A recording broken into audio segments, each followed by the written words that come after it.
Hello, everybody. Welcome back. JumpX podcast, episode number 20. It's a nice little milestone that we've reached. We're going to learn all about jumping higher Yes. and today getting aesthetic at the same time. Yes. And if you want help with your own vertical jump journey, looking good in the mirror, jumping high, quickness, explosiveness, anything like that. Throwing down sick as fuck dunks. Yes. Send us a DM. On Instagram. Yeah. At JumpX Performance Coaching. That's our brand Instagram. Yes. Yes. Send us the message podcast so then we know you're from the podcast. Guaranteed results in your first 30 days or your money back. Yeah. Also, the other thing is we're at 90% capacity right now.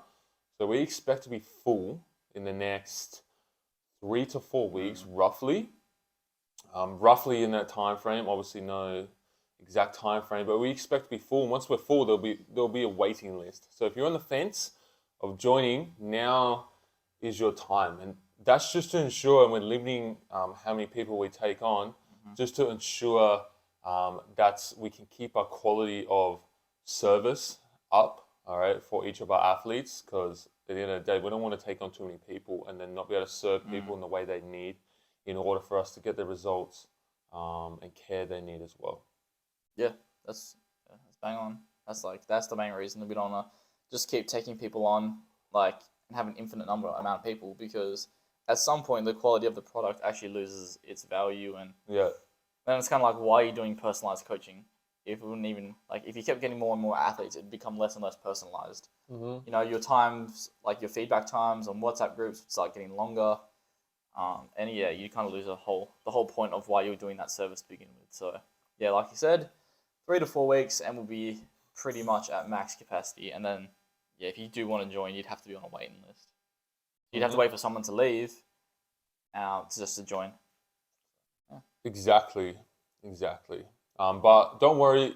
At that point, we're going to have other services come out that we have in the works that we're not going to share anything about yet. But we have other services in the works. So even once we get full for our full personalized coaching, there will be options for you as well at that point. But we'll talk about that at a later date. Getting into the podcast today. All right, so getting aesthetic, building upper body mass, getting bigger, getting jacked while still being able to jump high and continue to improve your vertical. It can be a hard thing to do, and a lot of people go about it in the wrong way. I see it a lot. So the first point is staying lean. All right, you need to stay lean. Number one, to actually look aesthetic, because you don't look aesthetic if you're not lean, right? The other thing is fat don't fly. Yeah. Right? It's almost dead weight on your body. What's it contributing? It does nothing other than help regulate your hormones and keep you healthy. So that's where everyone, in terms of how low they can hold their body fat percentage while staying healthy, will be different. So that's where it requires experimentation for you. And that's where everyone's just going to be in a different scenario. Some people will be able to be 7% body fat. Some people might not be able to get lower to 10. You know what I mean? Everyone's going to be different in that sort of aspect. Yeah. But you need to be lean.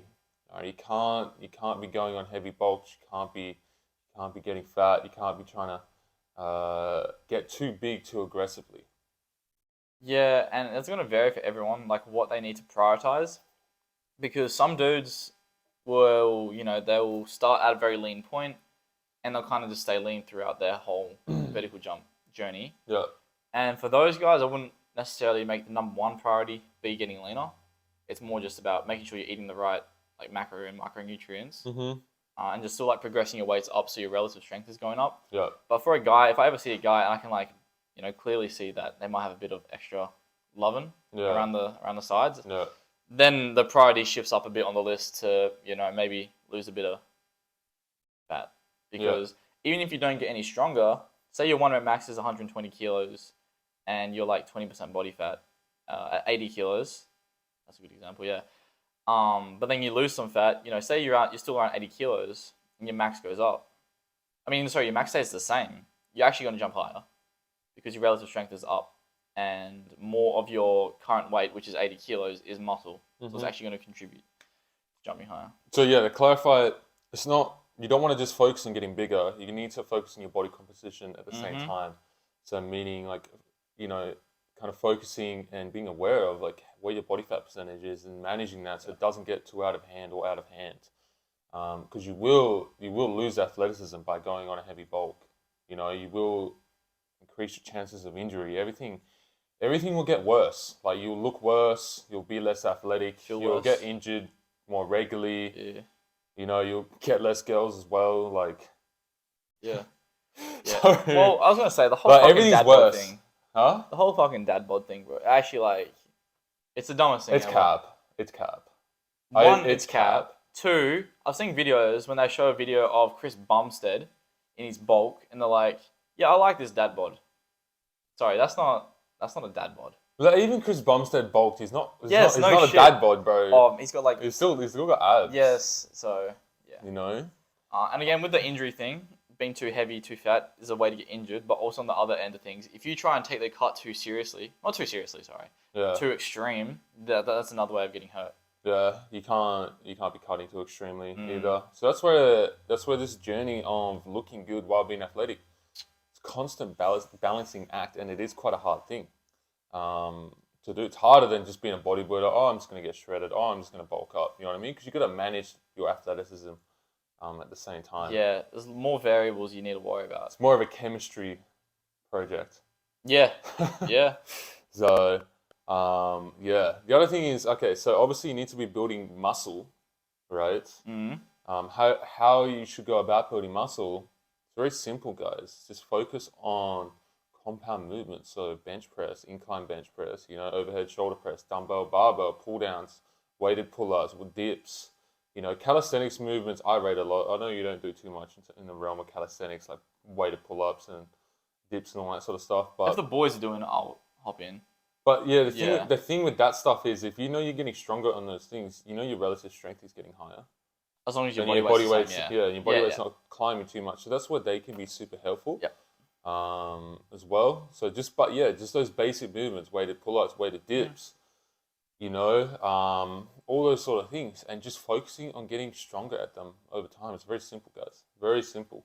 Without letting your body weight get out of hand. Just like even just eating at maintenance and getting stronger slowly, the growth in terms of your muscle mass and your strength will be a little bit slower than if you went on a bulk, but your body weight's not going to get out of hand, right? And you're going to look better, because you're not going to get fat. So going on a bulk. That's right? one thing you and I have done very well, not to like stroke our own dicks or anything, but we never, if people ask us, they're like, oh, how'd you, build so much muscle? Like, how many calories in surplus did you eat, like 1,000 or something? Like, did you want a heavy bulk? But no, we didn't really do that, did we? Like, since our start of our vertical jump journey, we've both gotten bigger. Yeah, my calories are pretty much the same. Obviously, it fluctuates 200 calories here and there, depending on like what I need for recovery. But my calories are around like it would fluctuate between 3,600 to 3,800, probably max. So it's always been somewhere around there. Right, and my body weight has actually climbed up 1 or 2 kilos over the past year, right? But I'm leaner. I'm leaner than I was before. I'm holding way less body fat, and I'm stronger and more powerful at the same time. And it's not a coincidence you're jumping your highest. I'm jumping my highest while looking the best I have. You know what I mean? So, like with you though, your body weight's climbed up as well. Obviously, like guys, like your body weight's still gonna climb up, but it's like you don't want it to be fast. You don't want to be gaining like 4 kilos a month. You know what I mean? Like you've gone from what last time you went to dunk camp in 2019? I was like 71 kgs. You were 71 kg and you're what now? 78, 79. 78, 79 over the course of. But gotten leaner over the course of 4 years. 4 years, guys. So that's 78. Okay, so let's say you're 78. So you've gained 7 kilos over 4 years. But realistically, it was more like, because that was 2019, I was like 71 then. 2020, I would have been like 73. And I only started accelerating like 2022. You're way bigger now, right? And you're way bigger now, way more muscle mass than you had. But the strength as well. Yeah, to accompany. Like you're benching like 140 from what, sub 100. Yeah. Oh, well, wait, you mean when I went to dunk camp? Yeah. I don't think I could bench 80 then. Yeah, exactly. Yeah. And you're not that much heavier. So like, Yeah. I can't stress enough. Don't chase body weight, guys. Don't chase body Yeah. weight. Just let it happen. You know, if you get heavier, sick. If you maintain your weight for 6 months, sick. Just focus. Don't worry about it. Who cares? You know what I mean? Just focus on getting stronger, on compound movements, getting your lower body stronger as well, more powerful, jumping, and things will happen. You'd be Things will surprised move. how your body adapts to things. Yeah. You don't need to like ram it with fucking You don't need to calories all you day. don't need to like constantly be changing things. You just need to do the same things for a long time. You know what I mean? That's the thing. People get too caught up in I need to change things need to change. No, like sometimes you just need to stay the course and do it. Just keep doing it. Ride the wave, man. For longer, yeah. Ride the wave. You know what I Yeah, mean? for sure. Because like you might think, oh, I'm not seeing results. Oh, my weight hasn't climbed. In like so and so, like 3 months. Like, bro, just relax. You don't need to change anything. Just keep getting stronger. Yeah. Keep getting stronger. Also with like aesthetics, I feel like there's like good days and bad days, which kind of sounds weird, but if you're like pretty in tune with like what you're, Oh yeah, like you know what I'm talking about. yeah, though. no, shit will fluctuate. Kind of like how your vertical fluctuates. Oh, you eat KFC and have a pizza because on a Saturday night, yeah, you're probably going to look worse the next day because you're holding more water. And your weight's probably going to be heavier because you're holding more water, but that's temporary. Yeah. You know, it takes like 7,400 calories to gain a kilo of fat, right? No, I think it's around now. 3,500 calories for a pound of fat. Yeah, that's a pound. I'm talking kilo. A kilo of fat. Yes. Oh, so because it's roughly 2 times, right? Yeah. Yeah. Okay. Yeah. Fair. So somewhere around there. A lot. We don't know the exact number off the top of our heads, but it is somewhere around there. Right. So your weight will fluctuate. How you look will fluctuate too, a lot as well. Vertical fluctuates. Yeah. So it just fluctuates a lot. Okay. So next thing, not doing heavy bulks. So we're already touching on it a little bit, but yeah, you can't be going to heavy bulks. You know what I mean? If you want to maintain, if you don't care about maintaining athleticism, you don't care about jumping higher. Cool, then go ahead. But obviously, this is the JumpX podcast, and we care about jumping high still and being athletic. Yeah. So we've seen so many people we know in person that have gone on, I'd say, pretty decently heavy bulking. It's like it's not needed, man. It's just such a shake my head moment. But you can only tell people so much. Yeah. And then you be a living testament of what you're actually meant to do. Yeah. And then. Because especially if you're a beginner, man, you don't even need to bulk that hard, bro. No. You're gonna build muscle very quickly. If you look at a dumbbell. You know. It's kind of like you though. Huh? Unlike you. Like for your arms, your arms grow pretty quick. Yeah, no, like if I did direct arm training, like I wouldn't be aesthetic. It'd just be out of proportion. Well, you reckon it look fucked? Yeah, it'd just be out of proportion. It's like not good. Same with your legs though, eh? Huh? With your legs. Remember what you were telling me yesterday? You were like, I don't need to train legs ever in my life. But in terms of like aesthetics, he means, not in terms of vertical. Obviously, he still wants to get stronger and shit. But yeah, my legs will be out of proportion. That's another thing that we haven't written down. That's a topic we can touch on too. Like being aesthetic, being in proportion is important, and people are gonna have different body parts that respond better to training. They're gonna have different strengths and weaknesses. So for myself, my legs respond insanely well to hypertrophy and just blow the fuck up if I do hypertrophy work, right? That's why I don't do too much, because then my legs will be way out of proportion in comparison to my upper body. Same with my arms. If I was to do direct arm training 3 times a week, that'd probably get pretty crazy. Especially my biceps. I find my biceps blow up quite a lot. But for myself, my chest and shoulders, they don't respond as well to training. So I've had to kind of work on them a lot more. My back is kind of in the middle, I would say. I'd say slightly above average. Yeah, I'd say it's in the middle. You don't spam back. No. So. And calves, I would say maybe average. I would say, not bad, not amazing. You know what I mean? I don't have bad calves. But for you, what about you? I'd say we're kind of, when people tell us or ask us if we have good genetics or not, I feel like we can both say we have average genetics, but we're good in different areas. Yeah. You put on muscle very easy. I do not. I don't put on muscle easy. No, when I started, I was always the quote-unquote hard gainer. But it's just because I've been training for so long. I see. And not to brag, I know what the fuck I'm doing now. Well, fuck, it helps. Yeah. I know how to get results quickly. Yeah. You know? So, And same with you. Also with age as well. Age helps. Yeah, a little bit, yeah. Yeah. Like for you, like in terms of muscle, like what blows up for you? Back. Back, if you train it. Yeah. Yeah. Like, I don't know if I told this story on the podcast. I was told someone, but when I was doing a lot of power cleans, like 2021, early 2022, like my upper back, bro, Yeah. turtle shell. Yeah. Because everything else was underdeveloped. Oh, I remember your traps, yeah. Yeah, I was used just to be like a trap monster. Yeah, like all my upper back there. Yeah. And even, like, to be honest, you know the whole thing, like, you know, you should probably train 2 pull for 1 push or 1 push, or, you know, like that whole ratio thing. Like, I'm so out of whack with that. Like, you should, but at the same time, like, Yeah. It's like, you don't really need to, right? For myself, I'm doing more push at the moment than pull. Yeah. You know? Because of weaknesses and stuff. You don't instantly fucking pull your shoulder just Yeah. because, But you do see people that just, like, they do way too much push and they're just way too internally rotated. Like, their shoulders, if you're watching on YouTube, are like this, and they look shit because their chest is tight, or they don't train their back properly, and they just walk around like this, and they have no rear delts. It looks shit. It doesn't look aesthetic. In my opinion, it doesn't look aesthetic. That's kind of like me, because I train a lot of push. Yeah. I maybe train for every push or for every like 2 push I do like maybe 1 pull. Yeah. But like, yeah. In terms of like how shit grows, Yeah. like this, like my chest, shoulders take ages to grow. I'll do like 3 sets of lat pull down. Just yeah. I don't know why. Maybe I feel like if you did hypertrophy for your quads, they would respond well. Yeah, they do. Yeah. Yes. So that's one decently thing. well. Not like Tom Platt shit, but you know, decent. But upper body, I'm still like a little kid. Yeah. Yeah. Actually, maybe body dysmorphia is something we can touch on quickly. No, you reckon? No, that's another podcast. That could be a whole thing. That's another podcast. Yeah. I was gonna say something. Yeah. I lost my train of thought, but anyways. Well, just comparing to where we were, let's just say 3 years ago, we've done decent. Yeah. I would say. Yeah. No, 100%.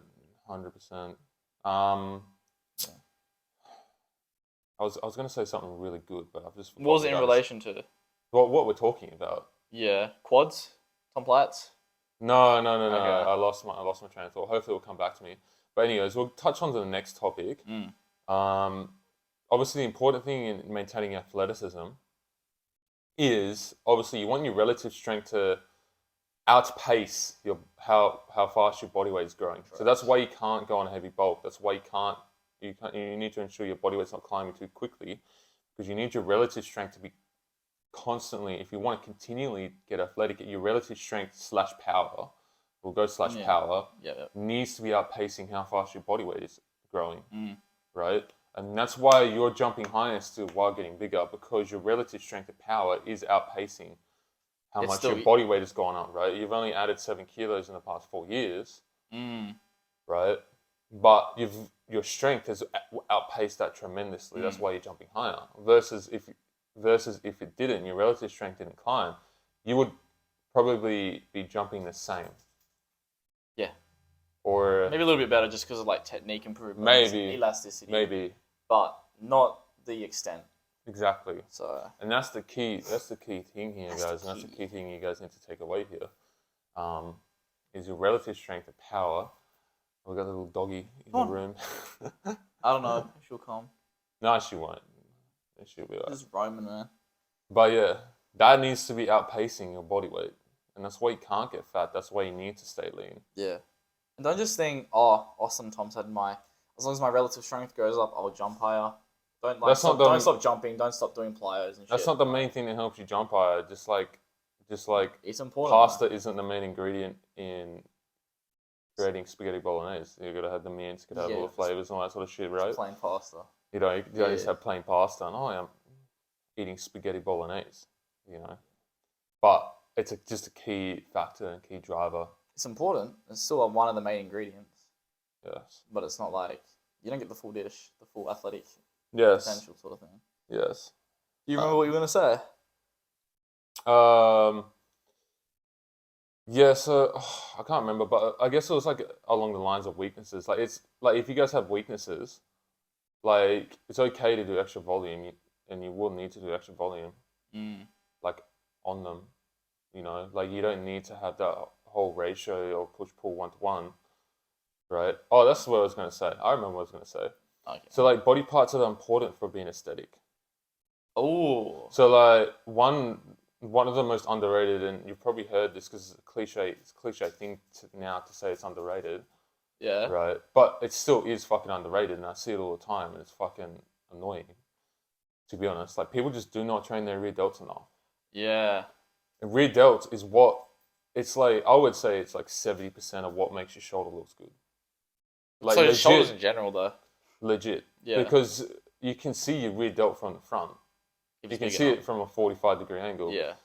And it's what's going to make your shoulders look crazy. And in my opinion, big lats and big shoulders are some of the most important things in terms of having an aesthetic physique, in terms of symmetry and proportion and all that.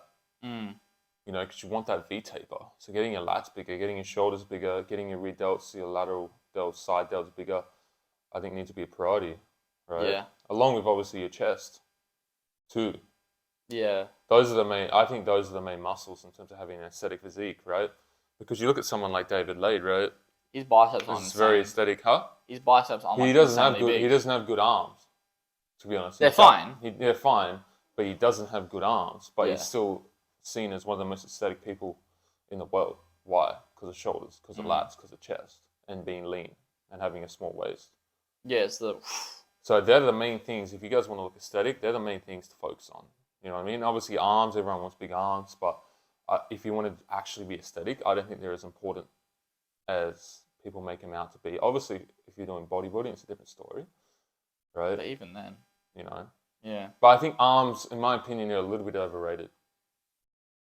Not saying they're not important, but I think More emphasis on shoulders, lats, chest, they're more important. You know. Yeah. But obviously, you still want to have arms with those things, but Yeah.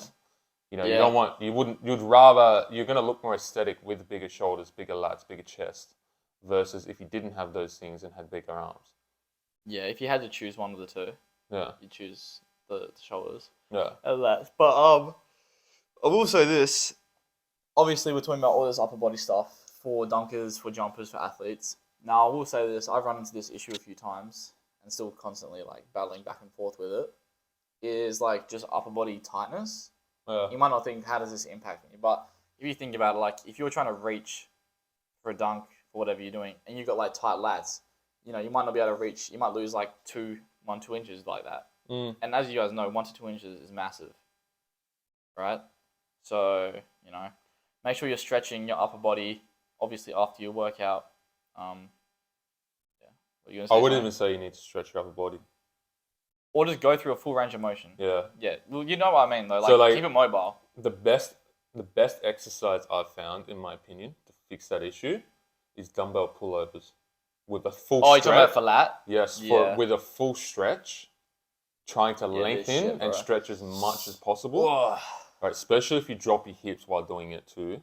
It's gonna Yeah. it's gonna mobilize your upper spine. It's gonna ensure your lats don't get tight. It's gonna strengthen your lats. It's gonna strengthen your serratus muscle, which is very important for shoulder health. So you're getting shoulder health improvement. You're getting flexibility, range of motion in an overhead position. Super crucial for dunking. And yeah, you're getting and strengthening at the same time as well in that end range position. Yeah. So you're just hitting so many birds with one stone, and it kind of removes the need to have to stretch. You're doing this. Yeah. So if you're just adding that exercise in, even if it's just in warm up, Yeah. you know what I mean? Well, I think do most people wonders, and that's like one of the most underrated exercises in my opinion. I can dead hangs, bro. Dead hangs are good as well. Yeah. But that's more for like, not necessarily mobility, like health. Like shoulder health, and then back health. spinal decompression and Yeah, stuff. yeah. Not really for like a little bit of mobility, but not as much as the dumbbell pullover. Yeah, dumbbell pullovers, man. Like definitely give them a shot and do them properly with a full stretch as well. You know, a lot of old school bodybuilders used to do them as well. That's an actual exercise. Yeah. To actually build. I did them for an actual exercise last program. I too. remember. So, Oh no, was it last program? Yeah, I had a program, but that's a good one for you guys. The other thing is too, like obviously, guys, if you guys are a 1 foot jumper, body weight and getting big in your upper body, to keep in mind that's going to impact your bounce way more than if you're 2 foot. Mm. So if you're a 1 foot jumper and you want to get big and aesthetic at the same time, that's definitely something to take into account. It will impact your 1 foot and will hold your 1 foot back. Yeah, I mean, I feel like a lot of people who've never hit upper body before can still get away with doing it. Oh yeah. Because they're not even at the point where it's becoming, Exactly. You know? Exactly. Like I wouldn't say you're at the point really. Obviously, there's exceptions to the rule, like Christopher Spell and all that sort of stuff, right? But you could argue if he wasn't as big in his upper body, he'd probably jump higher. We'll look at the high jumpers, bro. He'd probably have it above 50 if he wasn't as big. You could argue that. But we'll never know. We won't know. But in general, the trend is they're usually lighter body. But most of you guys aren't Christopher Spell, so you're not that exception. So yeah, that's one thing I do hate about the fitness community as a whole. Like, you will give them the most like scientific point, and they're like, "Oh, but what about this one guy that did this?" Yeah, I'm sorry. It's like, fucking John Moran did box jumps 1,000 times a day to get his. Yeah, Shaq did 1,000 calf raises a day. Yeah, that's the one I always hear. Yeah, I'm like, I'm sorry, like, are you Shaq? Are you 7 foot? And the other thing is, did Shaq jump like that high, to be honest? Like, no. So. Yeah. But yeah, anyways, we'll end the podcast off there, guys. So hopefully you guys enjoyed, you get some insight on that. Hopefully that helped. Again, if you guys are looking for training, looking for guaranteed results or your money back, send us a message on the JumpX Instagram at JumpX Performance Coaching. Send us podcast and let me know you're from the podcast. Make sure you get in early, because this is not going to last forever. These are the spots, before there's a waiting list. Yeah, so if you want to be one of these people, define genetics. If you don't think you're the most genetically gifted person, it doesn't matter, because we'll get you right. Yeah. We basically promise you gains, all your money back. So if you're serious about jumping higher, hit us up. We'll get on a call with you. We'll discuss, the different options that you have, how we can help you, and we'll get to it. Other than that, though, episode 20, nearly halfway to a year, which is pretty insane. Yeah. It was 26 would be half a year. Yeah. So we're still a baby beginner podcast. Yeah. And don't worry, we're not running out of topics or anything. We have like lists and stuff, and we always think of random shit like to talk about. Yeah, if you guys want us to talk about something too, or comment on something, leave it in the comments too. Let us know. We're always open to ideas and stuff like that. So if you guys have good ideas or you want some insight on things, like leave a comment. Yeah, because if a lot of people want something, we're better off doing that than one of our topics, because more people are going to want to listen to it. Yeah, we want to know what you guys want to hear as well. So, all right. Well, other than that, we'll see you guys in episode 21. Bye-bye. Peace.